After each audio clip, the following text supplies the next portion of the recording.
Well, hello, Adam. Hi there, Mr. John. It's good to see you again and to see you so well after your illness before Christmas. So it's good to have you all well and with us and full of life.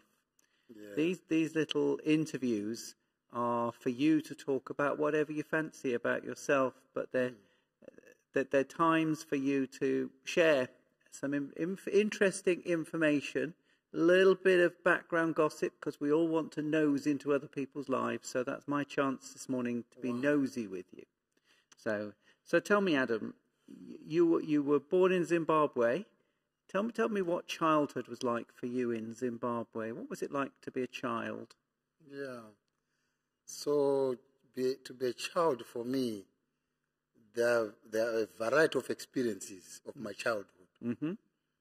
Because my early childhood was spent, I sort of lived a town life, if you'd like.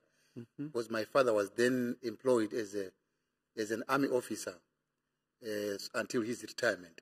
So my early childhood, I was in town, right, where obviously, as my father, by the nature of his job, he would move from, these soldiers, they move from place to place. Mm. So for me, I never used to understand what home was like, because I had a challenge of home which kept moving.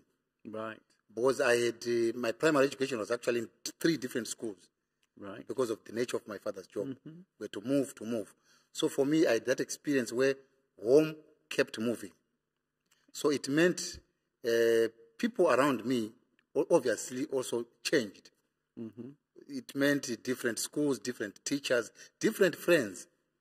So different surroundings, different communities, which also impacted on my experience. If that makes sense to you. It does indeed. Yes. So you travelled around through your childhood. Were you a good child? Were you well behaved? That's a very... Nobody's watching, so you can just tell me. That's a very good, I would say, if I were to be honest with myself, I wouldn't describe myself as a very troublesome, child in my childhood. I wasn't that much. I'm glad to hear it. I wasn't a very troublesome child, no. Because I remember one time, it was the Christmas time, because we were 8 of us in the family. 8. Yeah, siblings. Yeah. So Christmas time, my mom said there were some, nice treats, cookies and things. So she entrusted me, I remember that very well, to give me the key of the drawer, the cupboard where she had, locked away the cookies that were saved for Christmas Day. Oh. She said, Adam, keep this key so that none of your siblings would find it and intrude. So I said to myself, I remember that, what was that for me? Yeah. And you didn't give in and let them have the cookies, did you? No. It wasn't the reverse Adam and Eve story. No, I was good. You were good. Oh, well done. Well, I'd have given the cookies out. Yeah. Oh, fantastic. Good. Yeah. So the 8 of you, where were you in the 8? Were you middle, younger, older? So it's I'm the 4th boy in the family. Mm-hmm. And then after me comes the girls. Right. Yes. Okay. So I'll be the last boy. Okay. Yes, I've got elder brothers, and I'm the younger boy. That was an organised way of doing it, wasn't it? You have 4 boys, then you have 4 girls. Yeah. Interesting. Yeah. So you left. You got a little bit older. You left school, and then what happened? Because you got to the ministry somewhere. Did you have a job before you came to the ministry, or no? So my secondary education is where I think I had a spark, that if you want to say, if you'd like to, that spark, I think I was in about Form 3, thereabout. Mm-hmm. Yeah. So my contact and my involvement with the Scripture Union was in school, in secondary school, you would have different clubs. Mm. So each one would join any club that they wanted. But I chose to affiliate myself with the Scripture Union. So we would have, there I enjoyed, the singing that was happening. Mm-hmm. There was a teacher who would play his guitar. So I just fancied that. And the Bible stories, of course. So that from there was a spark in me to say, it drew me into, maybe not into ministry, but into deeper, into some commitment in terms of my faith. I just said, I love God. I felt loving God and loving Jesus from that, Wonderful. So that's where the faith really kind of settled. And did you go to church regularly, weekly, or was that part of the family life? That would be part of family life, especially influenced by my mother, because my mother was a devout, really Christian. She was a devout, very much involved with at one time she was also a steward in the church, but with the women's fellowship. She inspired me so much, very much. Right. That she, are you coming today? Are you coming? So I would be. It started like following her, going for her, until such time when I had my personal commitment. Right. That's good. And when you went to Sunday school and church and things, what was it about those things that really grabbed you? That the Bible, the readings, the singing. What was it about them that really kind of moved that little spark into a flame, if you like? Yes. So from there, the singing in Sunday school. I remember one chorus which was in Sunday school. Joy, joy, joy. There is joy in the Sunday school. So joy. For me, to sing about joy, it's something that I just felt it has to be part of me, because just to desire, to desire that joy in oneself and around it. So in Sunday school, that chorus vividly rings in my head, sing about joy. We all need a lot of joy at the moment. We certainly do. So that's good. So Sunday school, everything else, and then how did it work that you ended up going into the ministry? So ending my journey into the ministry was then, there used to be, now I was in a rural setting. I said my early childhood was in town. So when my father retired, so we moved to the rural in the country. So we used to receive, a minister who was the superintendent of the larger circuit. So he would come to the rural to visit, our church, to preach and things. So as a young boy, young man or young boy, okay, I would be asked, to sort of accompany him or maybe carry his bags to the bus as he was go to the bus stop. It's some of these things that I enjoy to do. So it's courteous, in our culture, to give a hand or to give help. Yeah. So I would carry his bag to the bus stop when he was going back, to town. So that became a point where I said, this man, what is doing? I think I like what he's doing. I think I just fell in love with him.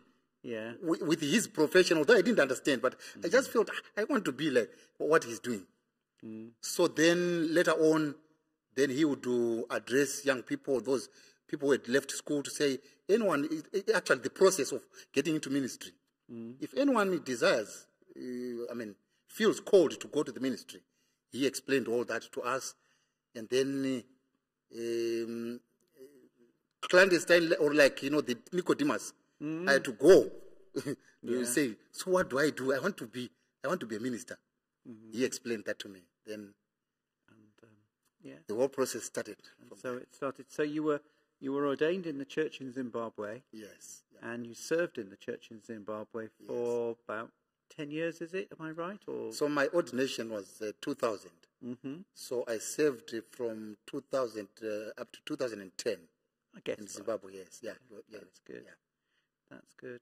And then you were doing things in youth ministry, weren't you, in Zimbabwe? I seem to remember. Yes, what was that all about? Yeah. So what I was doing is I was appointed by the Methodist Church Zimbabwe Conference to be the youth director of the connection. So which meant that I worked with young people very closely in terms of being at connectional level, which meant I would be responsible for at least ensuring that the whole connection is supporting the work of young people and children's ministries. So we would put in place things like, training programs for Sunday school teachers, for youth leaders, just to equip them, to encourage them, to empower them. Right. So it meant I would be at a level of organizing or planning youth work. Great. But while East, of course, locally, I would be involved, like, youth camps with young people, youth conferences, and things like that. Yeah. So before we get you to this country, because we'll get there in a second, let's have a bit about family. How did you and Nomata meet?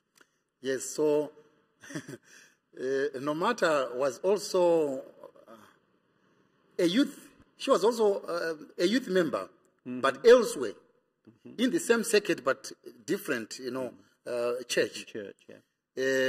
For that matter, even distance, quite a distance, because I'm talking of about 20 miles. Yeah. So we would meet at youth gatherings, youth conventions, these youth conferences. Then one time I just spotted that young girl, and I just, I eyed her, and then the chase started.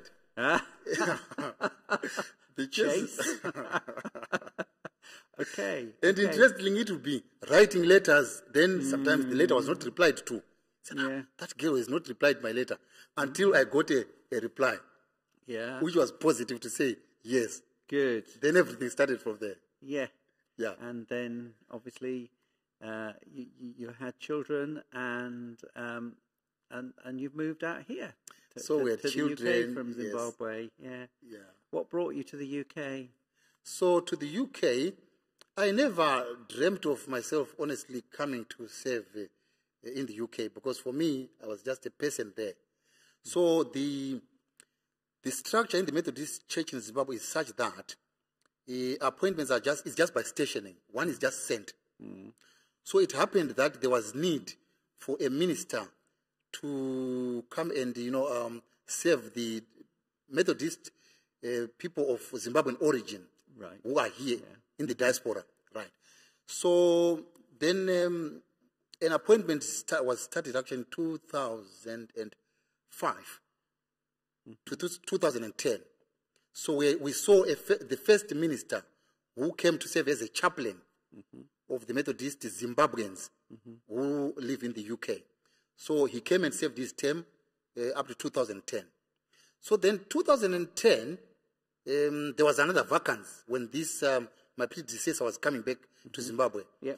Then the conference from Norway picked my name and appointed me and seconded me to come and serve as a chaplain. Cold UK. Yes.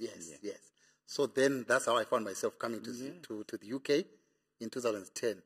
In my first appointment as chaplain to Zimbabweans who live in the UK, who are Methodists. Yes. Yeah. So you travelled, and you're now here, and obviously you felt called to stay because just 2 years ago, 3 years ago now, must be 2 or 3 years ago, you were brought into full connection in the British Methodist Church, which is wonderful for us. A loss to Zimbabwe, but wonderful for us. So, what would you say was your hope for the future? Yeah, so hope for me, hope for the future is that I think there was a shift in my understanding of ministry. Because as I came, I thought, well, in me, I was saying, I've been sent to go and serve and work with the Methodists of Zimbabwean origin. But then, as I continue to reflect, actually from John Wesley, who says, the world is my parish. For me, honestly, I had a shift, a complete shift to understanding ministry as in honestly serving God's people, wherever I am. Because initially I thought I would return, I would go back to Zimbabwe. But until I found quite some comfort, actually, with the hospitality that I experienced within the Methodist Church in Britain. So I said, even this home, because I was saying I will go back home. But then, with my early childhood experience of home moving, that experience of home that kept moving and moving, I found myself really established. But here is also home. This is home, yes. Good. So everyone around me is also family. So I said to myself, isn't this maybe God giving me another call, another dimension to my calling? Then I reflected on it, I prayed about it, and my conviction was to seek for permission to transfer from the Zimbabwean Methodist Conference to offer myself to be a minister within the Methodist Church in Britain, and hence I was received into full connection. Wonderful. And I'm happily part of the family, and I'm at home. You're at home. Yes. Good. Just a little cooler. Yeah. Than Zimbabwe. Home. Yes. Yeah. Yeah. Absolutely. So, Adam? What makes you angry? What makes you angry? You're always so happy. Yeah. But what makes you angry? What makes me angry is when I feel that things are not happening. Because there's a point in me that I feel, because I just wish, for me, I just, envision things just moving for the best and smoothly for everyone. But when I observe things maybe not moving in that way, honestly, I feel very sad. I feel sad. Especially conflict. Things like conflict and, discord just makes me feel sad and really angry. I just want to see things, happening in them. Understandably. Yeah. And you'll be pleased to know I've only got a few more questions to come your way, although we could talk about this all day. Yeah. All day. Have you got a favourite Bible passage? Everybody seems to have something, or usually has something that really speaks to them and has kind of sustained them through their life, through their calling, through their spark becoming a flame. Have you got a favourite Bible passage? Yes, I've got a favourite Bible passage, which is from Job chapter 19, verse 25. I know that my Redeemer liveth. For me, I think I just want to highlight again that it's about conviction. Because in that passage where Job says, I know that, so it's sometimes it's knowledge, but it has to translate into conviction in terms of faith. Our Christian journey and experience, it needs to take us where we have that to really admit and understand that, God lives. And if God lives, then He is our source of strength, our source of joy, our source of everything, because He lives. So there's an awful lot riding on that word know, isn't it? Yes. I know that my Redeemer lives. That's yes. Brilliant. Thank you. Yeah. And a favourite hymn? My favourite hymn is Blessed Assurance. Jesus is mine. Yeah. Especially the chorus which goes like, this is my story. This is my song all day long, praising my Savior. So for me in that hymn, I'm enthused in that, it's not someone's story. It is my story.